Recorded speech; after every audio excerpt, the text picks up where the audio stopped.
Tactical Air and Land Forces of the House Armed Services Committee is hereby called to order. We'll begin our efforts by opening remarks from the chair and the ranking member. In the interest of time, in the interest of getting to the testimony from our witnesses and questions, I'm going to dispense with my opening remarks, have them entered into the record. And with that, I yield to Mr. Courtney. Great, thank you, Mr. Chairman. And I'm going to do likewise. But again, just for the record, just want to note that I'm just sort of pinch hitting here today for Congressman Norcross, who's on the mend. Yes. From his setback. He is watching. He texted me this morning to say that he's following this on streaming TV and has read all the materials, and this is I think on day one going to be ready to go in terms of picking up where he left off. And again, I want to just thank the witnesses for being here, and with that, I'll yield back. Very good. Well, thanks, Joe. And Don, if you're watching, we'll hope you get better soon, and we promise that we will carry on in your stead. So with that, let's go ahead and begin with Director Beck and his testimony. Director Beck, all yours. Thank you, sir. Chairman Whitman, Ranking Member Courtney, and we send our best wishes for a speedy recovery to Ranking Member Norcross. Members of the subcommittee, thank you for the opportunity to speak to the committee today and for all Congress has done to put DIU in a position to help make a difference. At DIU, we're focused on working with our teammates across the department to deliver the very best commercially derived technology with the focus, speed, and scale needed to deter major conflict or win if forced to fight. Nowhere is this imperative clearer than in the case of increasingly agile, lethal, and autonomous unmanned systems. In Ukraine this past December, I had the opportunity to see firsthand the eye-watering pace of change in UAS and counter-UAS technologies and the tactics, techniques, and procedures employed at the front line in an underground unit spread throughout Kyiv, all evolving constantly in a life-and-death struggle of innovation and counter-innovation. The resulting demand is supported by an incredibly dynamic ecosystem of hardware and software providers who are rising and competing to meet the challenge. DIU is embedded with the Security Assistance Group Ukraine to help capture these lessons for both offense and defense and then apply them to our own critical needs globally. But we must do far more. The required pace of change and scale is something the commercial tech sector that I come from, fueled by constant and fiercely competitive updates, would find daunting. For the government's traditional approach to defense budgeting, procurement, testing, and fielding, it is simply unattainable. On offense, we must take advantage of the best emerging tech to put our joint force in a position to defeat our adversaries and to overcome their rapidly evolving counter-UAS capabilities. On defense, we must meet the exponentially growing challenge from ever more capable drone attacks and stop being forced to shoot down drones that cost a few $100s with multi-million-dollar weapons that are hard to produce and even harder to replenish. We must do this now, and we must do this at scale. This is what DIU is focused on helping all of us to execute. First, in partnership with the services, we're helping put concrete UAS capabilities in place where warfighters need it most. In just one example, we partnered with the Army on company-level small UAS using the agile funding that Congress has authorized to enable them to prototype and actually deploy this capability in just 6 months. We're now working with the Army to accelerate in fiscal year 25 while they work to ensure scaling in future years. Together, we're bridging the valley of death and delivering warfighter impact and also delivering a successful reference case for private sector investment. Second, DIU's leverage its commercial relationships and its commercial solutions opening process to extend critical enabling command and control, automatic target recognition, and collaborative autonomy capabilities, as well as the ability to update them constantly as the technology and needs evolve. Third, DIU is working to catalyze the defense industrial base through the Blue UAS initiative. Blue UAS provides a continuous approach to rapidly prototyping and scaling capable and secure commercially derived UAS tech for DOD without Chinese parts or Chinese money. To meet the need for dramatically greater scale, DIU is now overhauling Blue UAS from the ground up to rapidly vet a much broader set of UAS platforms and components at speed and year-round. Finally, DIU is working to help our commercial partners scale to meet the department's growing demand. Earlier this month, DIU announced the Blue Manufacturing Initiative, which pairs defense tech hardware and software companies with the very best advanced manufacturing providers right here in the United States to help enable the scale we need. I'm happy to discuss this and our Blue UAS revamp more during questions. Turning to defense, DIU's primary role is again to work with teammates across the department to put advanced counter-UAS capability into the field fast.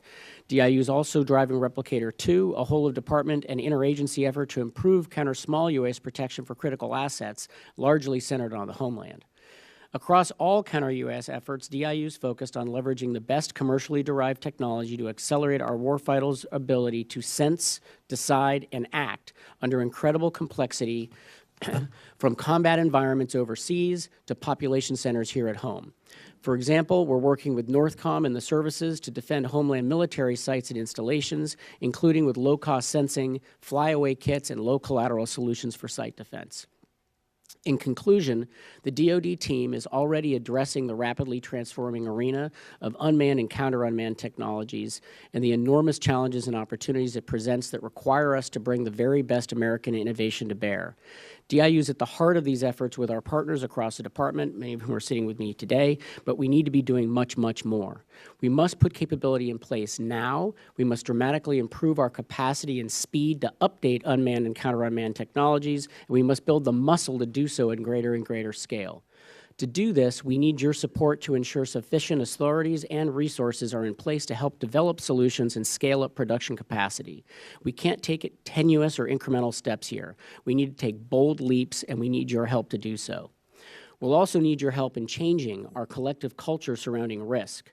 We must be willing to take the right kinds of risk today to avoid taking unacceptable risk to mission, risk to force, and strategic risk for our nation due to our inability to meet the threat because we move too slowly. Thank you. I look forward to your questions. Director Beck, thank you. Very sage advice. We will now go to Lieutenant General Eric Austin, United States Marine Corps. Lieutenant General Austin, the floor is yours. Good morning, Chairman Whitman, Representative Courtney, distinguished members of this subcommittee. I'd like to echo Mr. Beck's well wishes to Representative Norcross for a speedy recovery. Thank you for the opportunity to testify today. I'm honored to represent your Marine Corps, and I look forward to discussing our efforts to address the growing threats and opportunities posed by small unmanned aerial systems. The Marine Corps continues to responsibly and necessarily modernize our force in the context of a dynamic and rapidly changing character of warfare aligned with our strategic guidance and in concert with our sister services. Guided by our Commandant's priorities, we're balancing our role as the nation's force and readiness with our aggressive effort to modernize, which certainly includes integration of small unmanned aerial systems and integration of systems to counter threat unmanned aerial systems. Our mission is clear, to equip Marines with the tools to dominate in a contested environment while providing active and passive capabilities, necessary training, and other solutions to protect them from an increasingly complex and capable threat. Through a rigorous campaign of learning informed by lessons from current conflicts, we're adapting to a battlefield, in many cases redefined by small UAS. The Marine Corps is fielding unmanned aerial systems like the Skydio X-2D, the Skyraider R-80 Delta, the Stalker, at the battalion level and below. We're experimenting with low-cost, attritable drones using first-person view guidance methods to provide additional lethality organic to the Marine Air Ground Task Force. To this point, just this year, in a response to the observed evolution of armed FPV drone technology and tactics today on the battlefield, we established the Marine Corps Attack Drone Team. And this team is tasked to rapidly integrate lessons from modern combat, refine service-level requirements, and to train our Marines through a competition in arms program to increase and inform our organic lethality. Just last Friday, they completed their first test firing of a first-person view drone armed with a high-explosive charge on a Quantico range complex. It's exciting, and this construct is really working. Though we fielded hundreds of small UAS and related capabilities, we have work to do. We must pursue faster and cheaper solutions. We're also fielding a portfolio of force protection capabilities to counter the UAS threat. We fielded the first of our Marine Air Defense Integrated System, or MADIS, systems to 3 Marine Expeditionary Force and a prototype light variant of the same capability to all 3 of our Marine Expeditionary Forces. The latter is principally designed to support our Marine Expeditionary units. These capabilities tie into our command and control systems and can detect and defeat small UAS and other threats via both non-kinetic and kinetic means. The 3rd Marine Littoral Regiment today is campaigning forward in Bala-Katan and exercising the MADIS system as we sit here today. This fiscal year, we will also field a prototype counter-UAS capability to protect dismounted Marines. This initiative will put man-portable solutions into Marines' hands at the tactical edge. We are feverishly working in belief this will be a model for fielding and iterative improvement. We've developed an installation counter-UAS system to detect and defeat low-altitude UAS threats and protect our bases and stations. We've fielded initial installations counter-UAS equipment sets and will incrementally expand this critical capability to protect 34 sites starting this fiscal year. We've also identified a relocatable fixed site solution that we're integrating into our formations as part of our portfolio approach to counter-small UAS. Despite these successes, challenges loom large. The relentless pace of technological change and adversary innovation demands we accelerate. We must go faster. We must rapidly learn, iterate, improve, adapt, and modernize. We must continue modernizing how we modernize the Marine Corps. And to that end, beyond strictly material solutions, we've established a mechanism to increase the velocity of our acquisition processes for key capabilities, the Marine Corps Fusion Center, which is located in Quantico, Virginia. It's designed to drive necessary and healthy cross-functional approach that combines experts from our science and technology, requirements, and acquisition teams to collapse the timeline from concept to fielded capability, combined with the ability to work at a high security construct. In conclusion, ladies and gentlemen, this is a team sport, and we all must move faster. To this end, we're collaborating closely with the Defense Innovation Unit, the Joint Counter-Small UAS Aircraft Systems Office, and our other sister services, certainly to include the Army. Your continued support and advocacy are valued and appreciated and central to our success. Thank you for this opportunity. I look forward to your questions. Lieutenant General Austin, thank you so much. We appreciate it. Now we will go to Lieutenant General Robert Collins, United States Army. Chairman Whitman, Congressman Courtney, and I'd also give a shout out to our ranking member. Our thoughts and prayers are with you for a rapid recovery, and to members of the HASC subcommittee, thank you for the opportunity to come out and to discuss our unmanned aerial system and counter-small UAS modernization efforts, and I would say also our collaboration across this team of experts that I'm joined here. I would say first and foremost, we fully acknowledge the threat and the proliferation of these systems, both abroad and at home. And we collectively as a team are acting with urgency. We are generating momentum, and we are aggressively pressing ahead. We have observed these activities, as mentioned, from Ukraine to the Middle East and also here in the homeland. We have lessons learned and taking those, making them applied as we learn about increasing speeds, altitudes, stealth, how they operate in contested environments, distance, all of those things that we need to take immediate action. And I would say in one particular instance here in the homeland, for example, at Picatinny, when we had that incident on the 12th of December, we were able to take immediate action, and within about a 48-hour period, we were able to put kit on the ground to be able to put that in place to take action and protect that critical infrastructure. I would say first on the how, we certainly are adapting the how of how we more quickly iterate, how we scale, the speed, and how we outpace our threat and we insert emerging technologies. A couple areas that we're looking at is changing our buying models. And I would say we're doing that through adopting commercial off-the-shelf technologies, working through agile funding to give us additional flexibility, one. Two, increasing our modularity and openness of how we do these particular areas as we attract and desire to attract some of the non-traditionals. Increasing the competition as we do these iterative and tranche buys to make sure that we get the best of breed of capability. Focusing on software-centric and autonomous capable systems, and also bending the cost curve as we scale up and making sure we're pairing the right intercept and defeat mechanism with the right target and threat. And we are certainly thankful for all the authorities and the tools that Congress has been able, has allowed us and enabled us to be able to accomplish this. On the what, I would say there is likely no single silver bullet, nor can we hyper-specialize on some of these areas, and we need a layered approach to be able to get after this. And that ranges everything from soldier common capability to things that may require a military occupational specialty for higher complex threats and capabilities and systems. We're shaping that I would say in a couple areas. One, more flexible requirements where we describe what it is that we want industry to provide versus overly prescribe and use continuous iterations with soldiers to inform. I would say also we have soldiers and users actively involved in the process so we can get their feedback and do so through experimentation in realistic conditions. And overall, I think this helps from material to training to employment. On UAS, the layered strategy from Group 1 down at platoon level through our Group 2, our medium range, all the way up to our longer ranges at battalion and brigade. Couple that with modular packages that can do anything from intel comms, electronic warfare, all of which we can do so without putting soldiers at risk.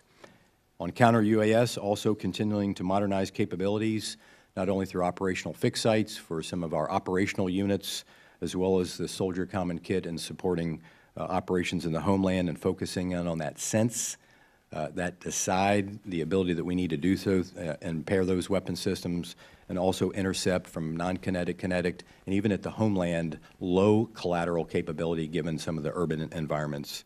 And finally, I would just collectively underscore it's imperative to keep pace with this and to continue to operate speed that we operate as a team, both with the Department of Defense. We've done great things with the DIU, with our joint services, and certainly with industry to share those best practices, insights, and a partner across many efforts. And I thank you very much for your continued support for your members and look forward to your questions. Thank you.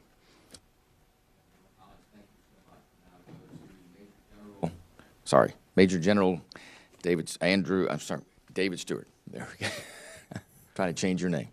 Chairman Whitman, Congressman Courtney, distinguished members of the subcommittee, and of course, best wishes to Ranking Member Norcross. Thank you for inviting me here today to discuss counter-small UAS, gaps, requirements, and projected capabilities. I serve as the director of the Joint Counter-UAS Office, or JCO, the DOD's executive agent for countering Groups 1, 2, and 3 UAS. The small UAS threat is present and constantly evolving. Conflicts in the Middle East and Ukraine demonstrate how advances in hardware, software, and tactics are making drones more autonomous, easily acquired, and deadlier. Compared to the IEDs that killed and injured thousands of American service members, UAS are more dangerous because they actively surveil, target, and deliver lethal effects from the air. Importantly, this threat is not just in operational environments abroad. Small UAS are becoming more prevalent here in the homeland. The JCO leads and synchronizes joint requirements, technologies, training, and doctrine to minimize duplication and redundancy. We are the connective tissue of the DOD, working daily across the department and interagency with industry, allies, and partners on all things counter-small UAS. The JCO assesses urgent capability gaps and accelerates materiel development to our warfighters and enhance their lethality, funding an enhanced common operating picture, investing in continued development of a cost-efficient counter-small UAS effector, and transitioning multiple systems to the services. The JCO has also funded operational assessments to multiple combatant commands to get kit in warfighters' hands and simultaneously inform future service rapid acquisition decisions. We continue to invest in future technologies like low collateral effectors, high-powered microwave, and directed energy.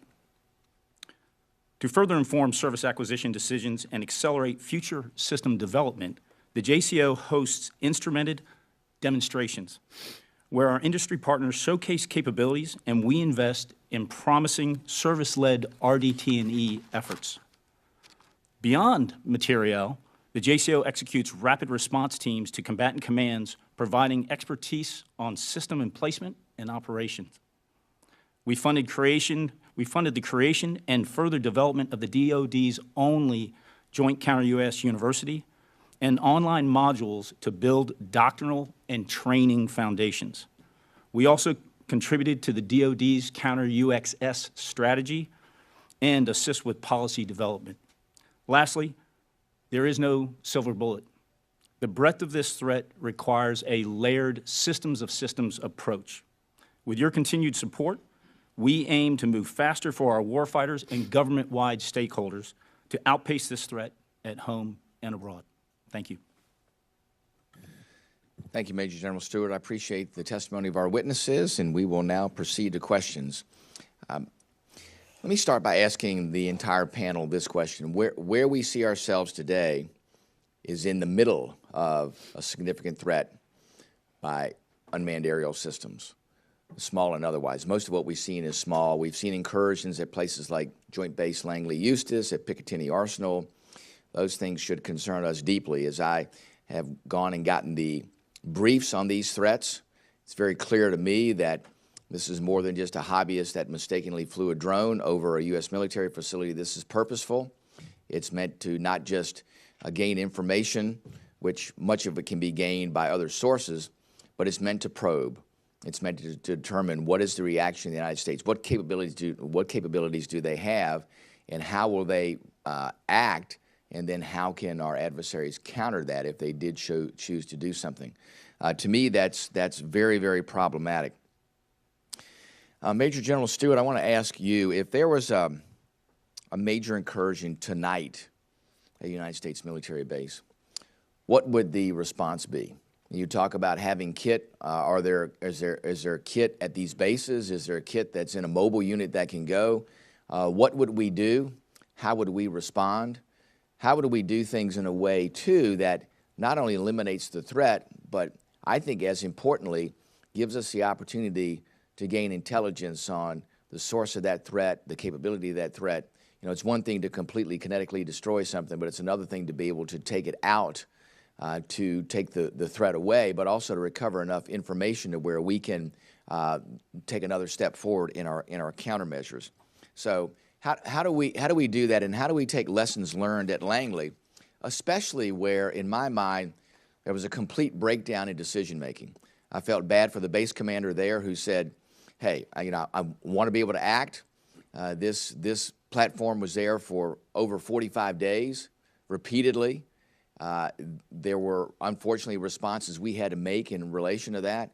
As his base commander asked people above him, they said, "Oh, don't worry about it. You have the authorities. If you think it's an imminent threat, then you can use them." And he said, "That's not the question I'm asking. I'm asking, if I use that authority, will you back me?" Nobody above him would say that. They'd say, "Oh, you have the authorities. You can do it." So here you have an 06 at a base that's 18 months away from retirement and is trying to make sure he's doing the right thing, but is not quite confident that the folks above him have his back. And then when we asked the folks from the Pentagon to come in and give us their assessment of that, we got a nice long assessment that was word salad. And then when I asked, well, what's the Pentagon's response going to be? Pentagon says, well, we're gonna impanel a work group. My head exploded. So I want to know, sans impaneling a work group, how are we going to address this? I understand the cross-jurisdictional issues. I think the authorities are clear in what the United States military has. I understand concerns by FAA, FCC, all of those different entities, but I would argue that the protection of our men and women in uniform and those facilities are job one, and that should be the priority. So Major General Stewart, I know I've given a lot of background there, but I want to get your perspective on where would we be today if the same thing happened today at Langley or Picatinny? What would our response be, and could we act immediately to counter that and to gather the necessary information to make sure we're learning about the nature of this threat?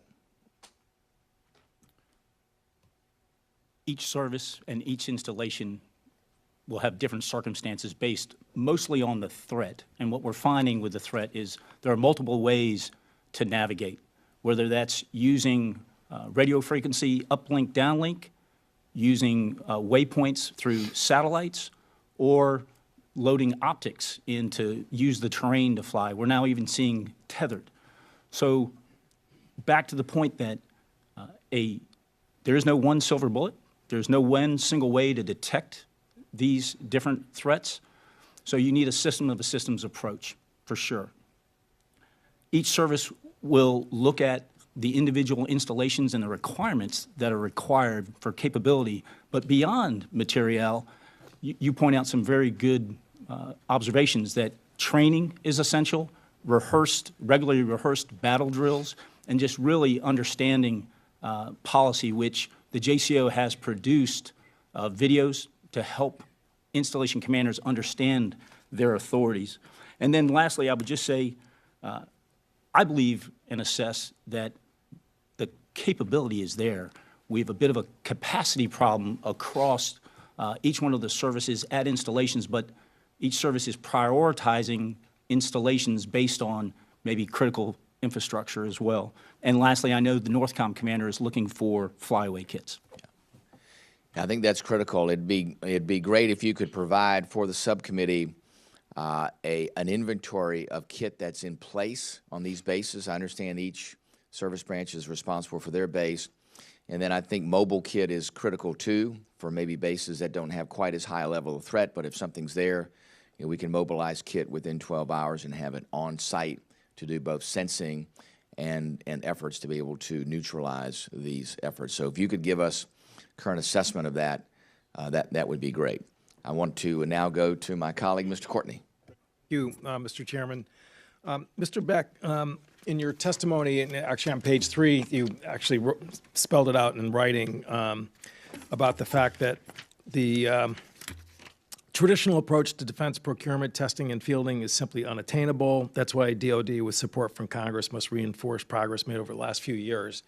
As I think every member knows in the committee, Chairman Rogers and Mr. Smith, ranking member, are very focused in terms of this year's NDAA in terms of acquisition reform. I mean, is there specific ways that we can help solve this issue of traditional procurement obstacles?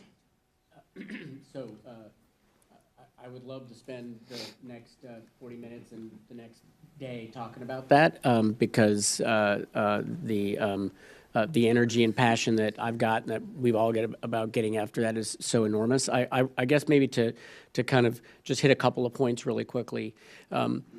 First, I think you got to, if you look at the world and the way that we operate this whole kind of defense procurement universe, we have the most dynamic market economy in the world here in the United States, and the only place in our entire economy that operates kind of like an old-style Soviet 5-year plan is actually the way that we do kind of defense procurement and budgeting over time.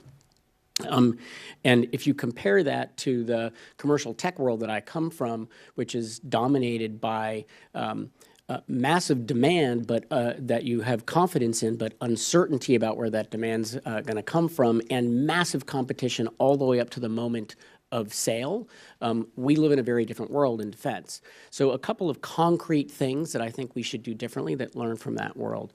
The first one is a shift from a very complex requirements-based approach to a needs-based approach.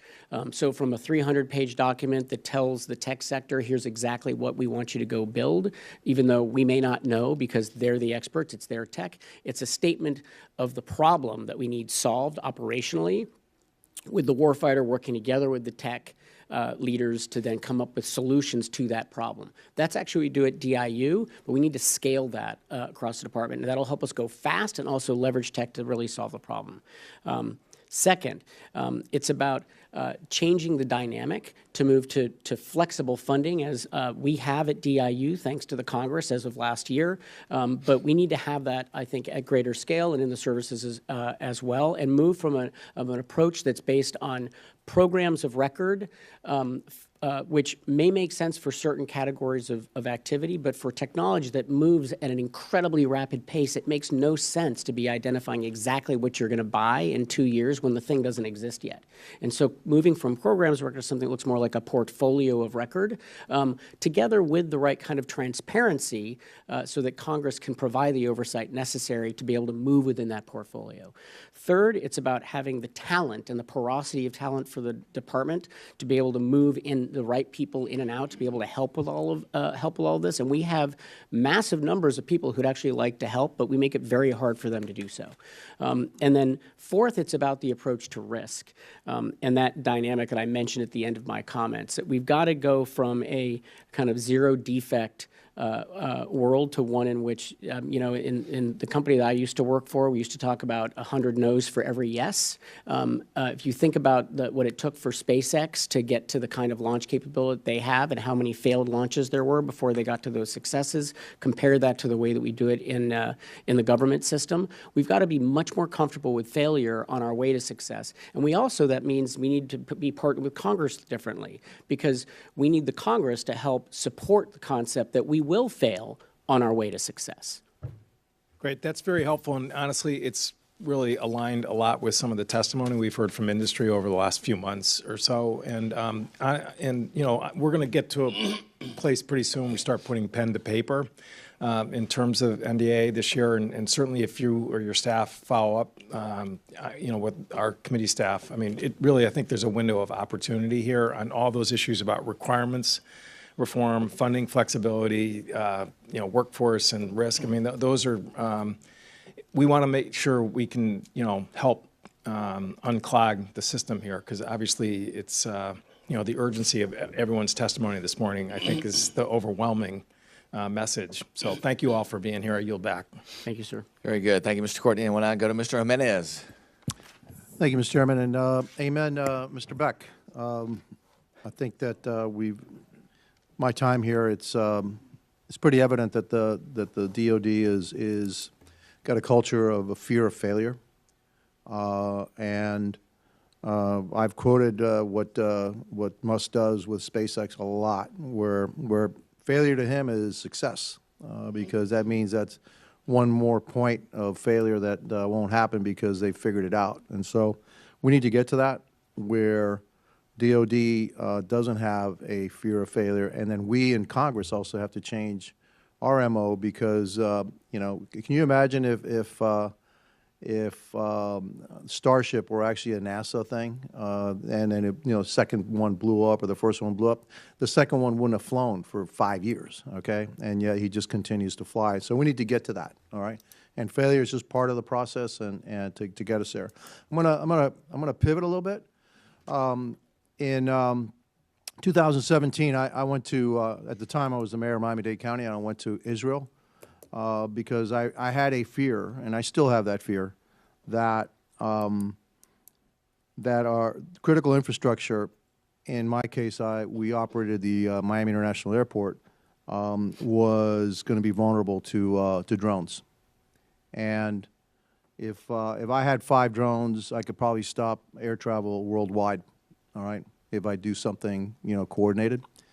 So my question is, by the way, we haven't done anything since 2017 that I've seen to protect our critical infrastructure, especially airports, et cetera, and transportation infrastructure. Do we share information with the civilian sector? And how can we accelerate the sharing of information so that we can protect the homeland better? I know we're trying to do it for our warfighter. I'm okay with that. I'm happy with that. I think that's our responsibility. But are we leaving the civilian sector behind because they're just as vulnerable as the warfighter? Anybody want to take that one on? Well, Mr. Beck, it's going to fall on you. Okay. Oh, I can start. I can lead off. Okay.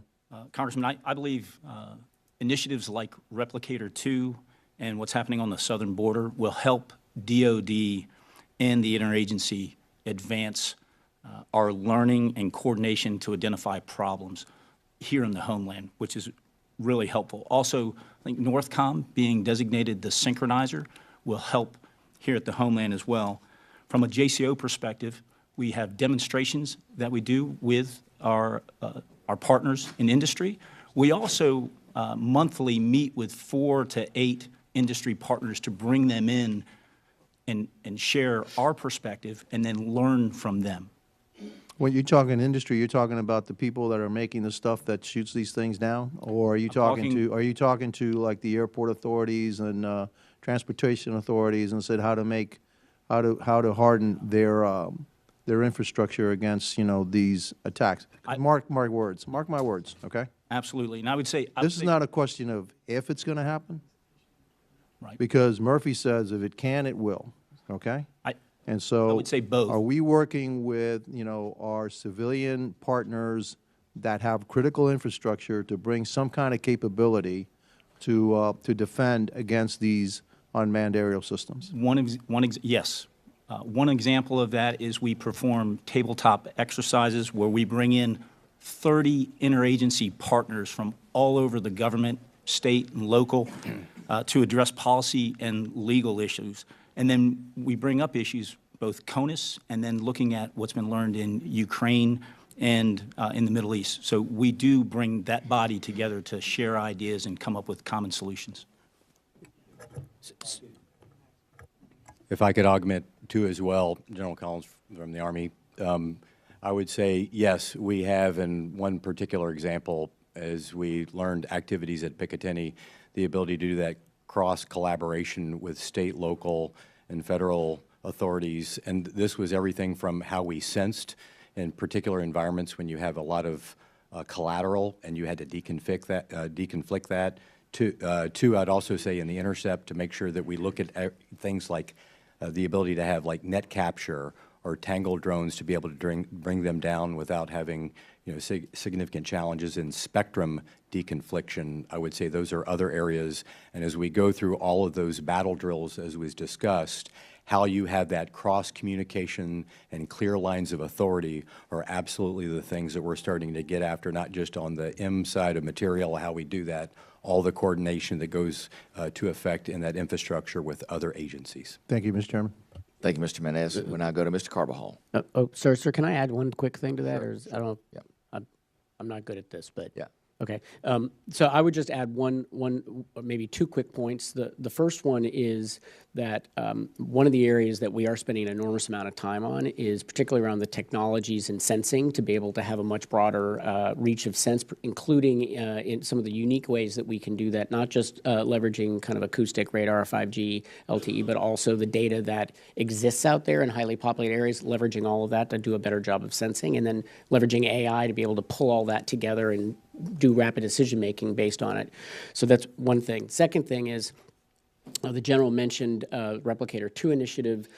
We've actually had the FAA directly involved as part of that initiative as we've been going through it, and we will be launching just next week a low collateral defeat DIU CSO focused on those low collateral technologies for defeating drones, particularly in highly populated areas, and the FAA is part of that effort.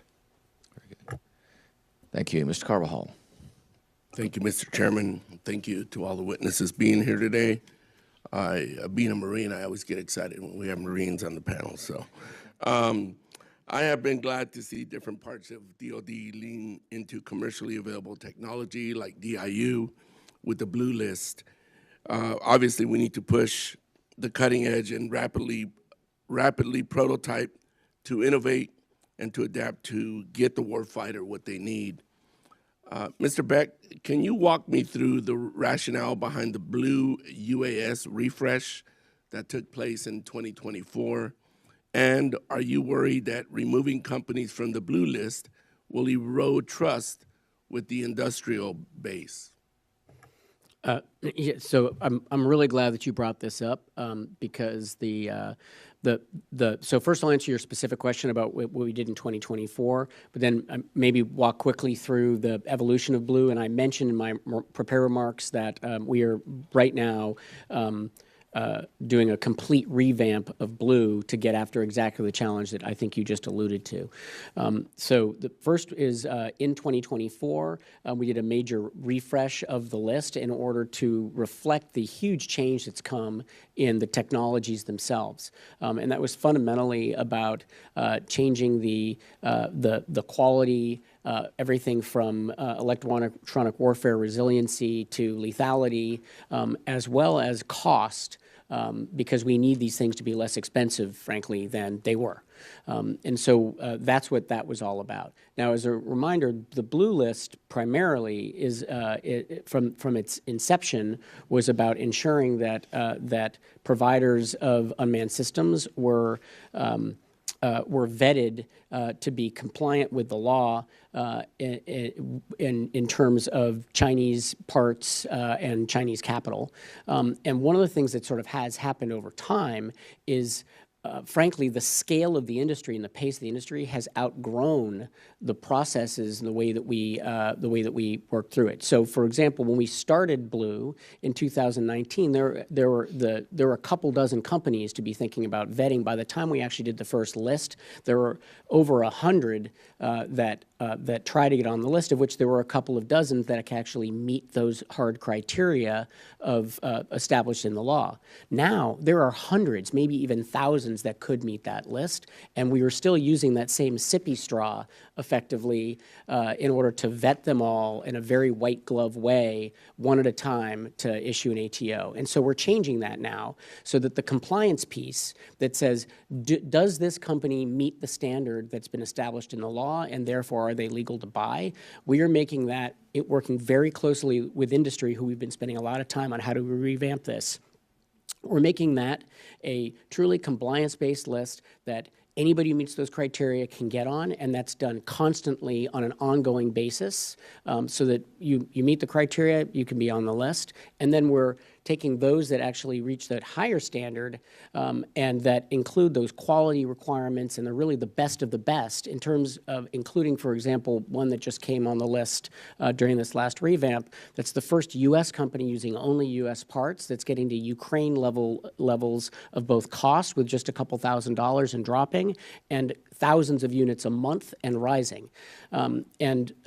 Taking that, and for that group, which we're going to call Blue Select, effectively giving them that white glove treatment, helping them to scale across the department. So it'll be kind of a two-tiered system. And that's really important to avoid the kind of challenges that I think you alluded to, and that we've heard very much from our partners in the tech sector. The third thing I'll say on this is that those first two pieces that I talked about are important, but the biggest thing that we've got to do to really make our unmanned systems capability grow in the way that we need to is put the scale behind this, the scale of demand signal that will allow the flywheel to really go. And so that's about establishing, if I go back to my earlier comments, effectively a portfolio of record in the unmanned systems space, funding it at the right scale, and then giving the services as well as the rest of us a chance to go and help go after that. That was actually a good filibuster in answering my question. I have limited time now, but thank you. That was very thorough. I'm going to submit these questions in hope that I can get an answer. For the record, Mr. Chair, I yield back. Thank you, Mr. Carbajal. We appreciate that, and we'll make sure that your questions get submitted and answered. We'll now go to Mr. McGuire. Thank you, Mr. Chairman. Thank you to our witnesses for being here today. You know, I echo the chairman's frustrations with the flyovers at Langley Air Force Base and other installations. I know today is more about equipment, but I want to talk to you guys about an advisory real quick. So in 2020, there was an advisory, and it was put out by the Department of Justice, the Department of Transportation, FCC,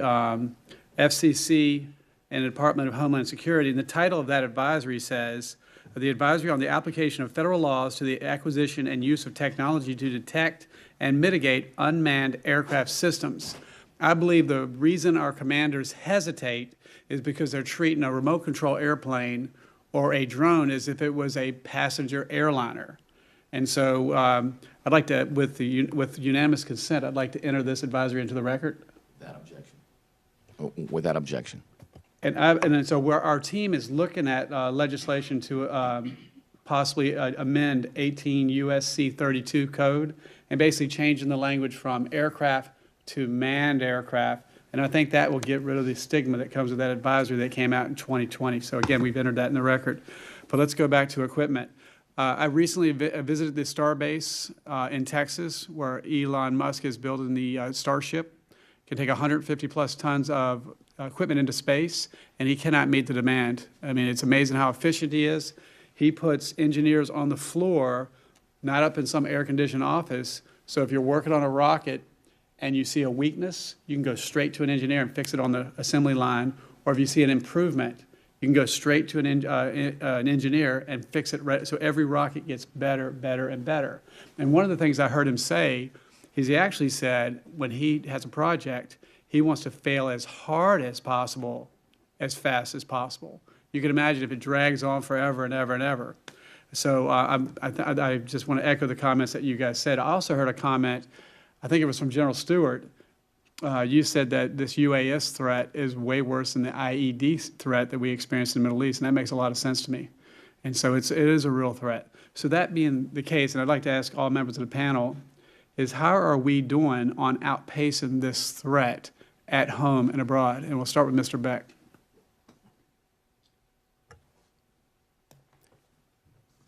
I think we've got a long way to go. So we're making enormous progress. We are accelerating against that challenge. You could hear that up and down here. And I also think we've got a long way to go to get to the level of meeting the threat and also the level of pace of change that's necessary in the way that technology moves across sense, decide, and act to be able to meet the challenge at the scale that we see it. Since we have limited time, let's just go real quickly. Lieutenant General Austin. Sir, thank you for the question. I would tell you from a Marine Corps perspective, we're happy but not satisfied. We're making progress. We're fielding equipment that has the agility and the built-in open architecture to adapt and improve from a software and a hardware perspective. But we've got a ways to go to keep up with the threat and exceed the threat. General Collins. I would say from the Army, we're making progress, but we still have much to go on sense. As mentioned, we need to get the better ability to deconflict.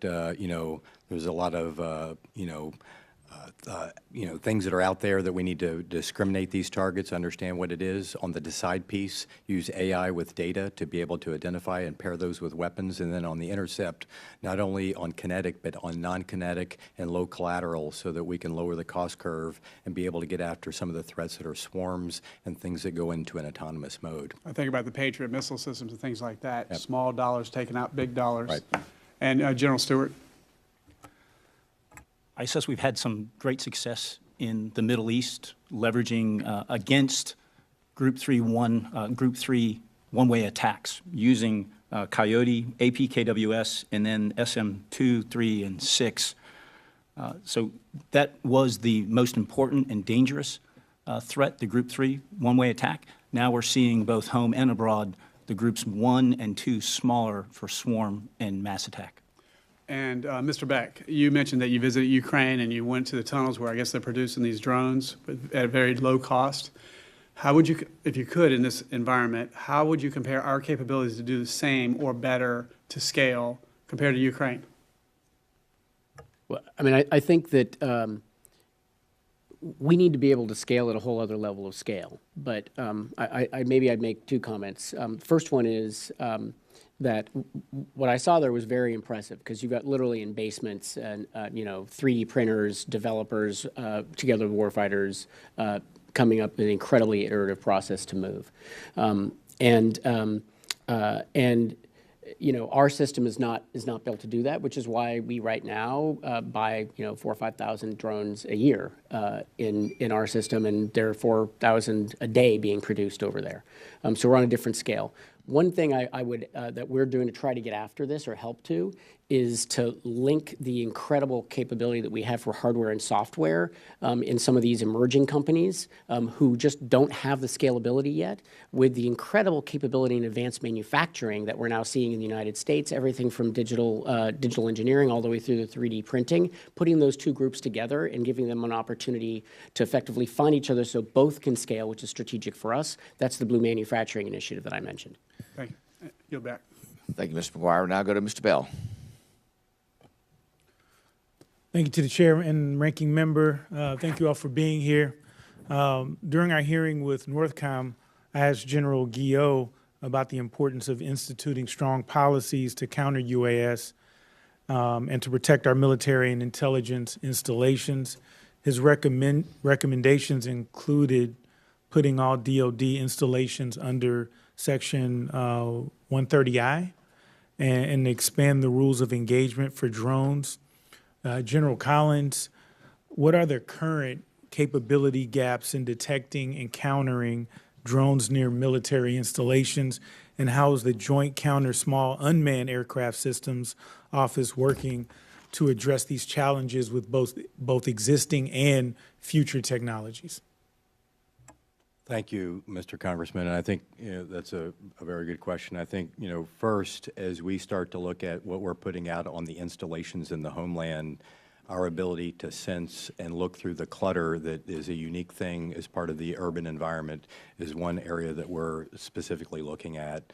I would say, too, in the Decide area, there's a lot of data that we get in from a lot of different sources, and as Mr. Beck mentioned, as we couple that data and we use the artificial intelligence to be able to sift through that data in what is literally milliseconds to be able to respond. And then on the intercept, how do we have the ability to have that range and to go after whether it be swarm, whether it be individual, and do so and defeat that in a very low collateral manner. So that's probably one area. I would say, too, we've been partnering closely with the JCO team on particularly in the policy. I would say, first, in the coordination that needs to go into place. We've learned a lot about how we need to be able to do that, learn those lessons, and replicate that across all those various environments.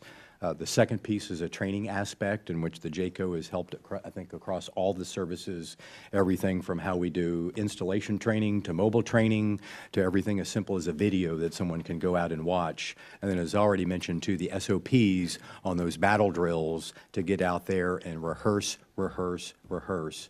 And those are areas to make sure that folks are comfortable with not only the capability they have, what we're going to pursue, but the authorities that they have so that they can make sure that they make timely decisions when an incursion should occur. May I add, Congressman? Sure. Very quickly? I would say from a Homeland perspective, looking at low collateral defeat mechanisms, as well as active and passive sensors, not one or the other. And then I know General Guillot is looking to expand 130I to extend to all installations. I just want to reinforce that all services are also pursuing those installations that are covered under 130I, but expanding would give us more crisis response ability. And then lastly, DOD is working to consolidate and clarify policy to prevent that policy confusion. And Mr. Beck, what remains of some of the key technical challenges DIU is seeking to overcome in its effort to identify counter-UAS solutions for the protection of military installations, and to what extent will such technology be relevant to other federal departments and agencies?